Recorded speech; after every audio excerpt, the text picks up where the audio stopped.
Welcome back to Daily AI News at Let's Data Science. It's 2026-0407. Today, we're diving into some pivotal developments from the future of machine intelligence to major product launches. Let's get to it. Our top story today is a timely and important warning for anyone thinking about using large language models to prepare their taxes.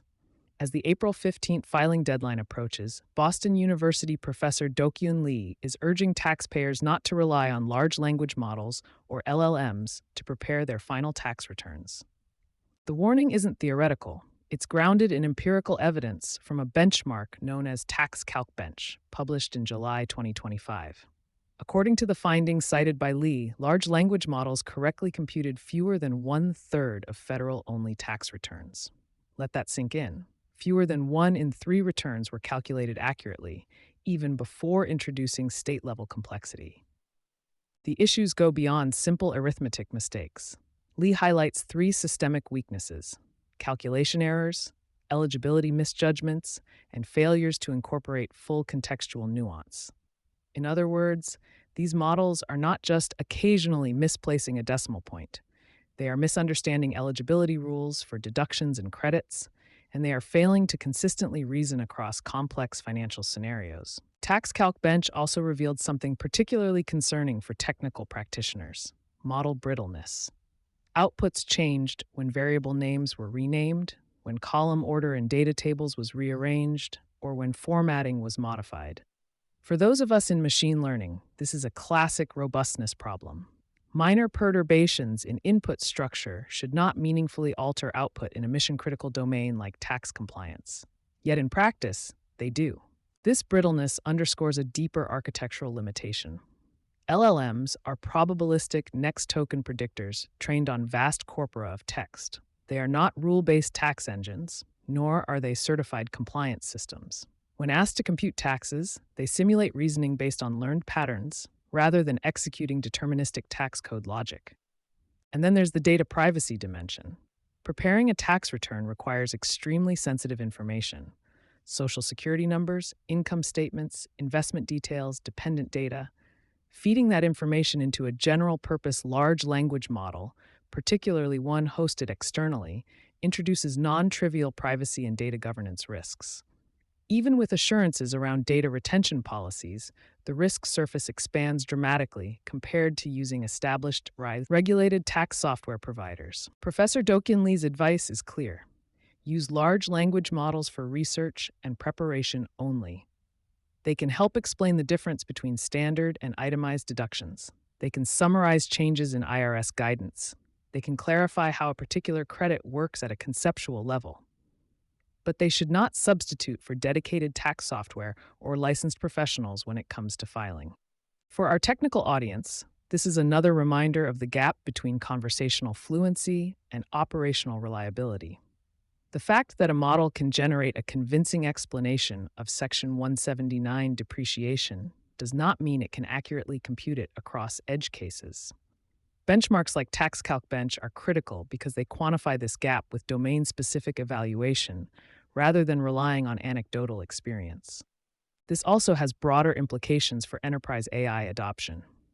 If LLMs struggle with structured, rule-heavy domains like tax compliance, organizations need to think carefully about where they deploy generative AI versus where they rely on deterministic systems. Hybrid architectures, where LLMs handle interpretation and user interaction while rule engines perform final calculations, may be the more responsible path forward. Now, for a few other key updates in our lightning round. An April 7th, 2026 analysis piece is drawing attention for its framing of debt, growth, and market expectations, with direct implications for AI-driven companies. The essay argues that lenders determine borrowing capacity primarily based on expected long-term income and market confidence, rather than borrower discretion alone.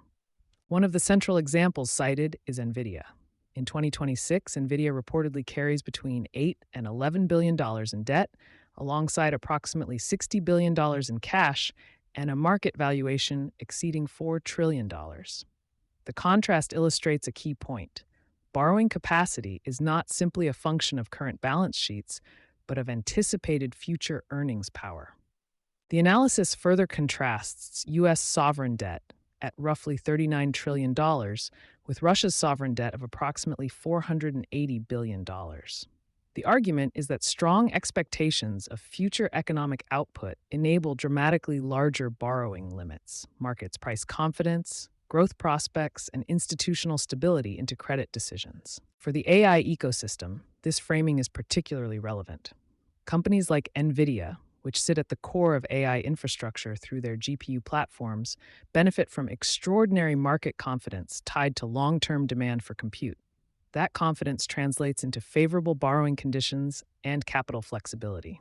In turn, access to capital fuels further R&D investment, data center expansion, and supply chain resilience. For practitioners evaluating AI startups or infrastructure plays, the takeaway is clear.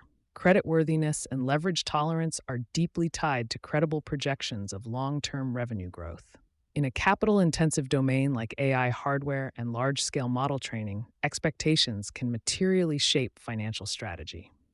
Taken together, today's stories highlight two sides of the AI coin. On one side, we see the limitations of current large language models in high-stakes, rule-bound domains like tax compliance. Benchmarks like TaxCalc expose brittleness and error rates that make unsupervised deployment risky. The message from Boston University's Do-Kyun Lee is unambiguous. Use LLMs as assistants, not as final authorities, especially when legal and financial consequences are on the line. On the other side, we see how market expectations around AI-driven growth, exemplified by NVIDIA's multi-trillion-dollar valuation, are reshaping capital dynamics. Confidence in long-term AI demand is influencing borrowing capacity at both corporate and sovereign levels. In this sense, AI is not just a technological force, but a macroeconomic one. For our audience of engineers, data scientists, and AI leaders, the through line is accountability. Build systems that are robust to perturbations. Benchmark them rigorously in domain-specific contexts. And when deploying AI in regulated environments, pair generative flexibility with deterministic safeguards. At the same time, understand the financial environment in which AI innovation operates. Capital flows are increasingly tied to expectations about machine intelligence, compute scaling, and automation. Technical roadmaps and financial strategy are now deeply intertwined. And that's your AI briefing for today. The landscape is moving faster than ever, and we'll be here to track it with you. For more insights, visit us at letsdatascience.com. Thanks for tuning in, stay curious, and we'll be back tomorrow with the latest in AI.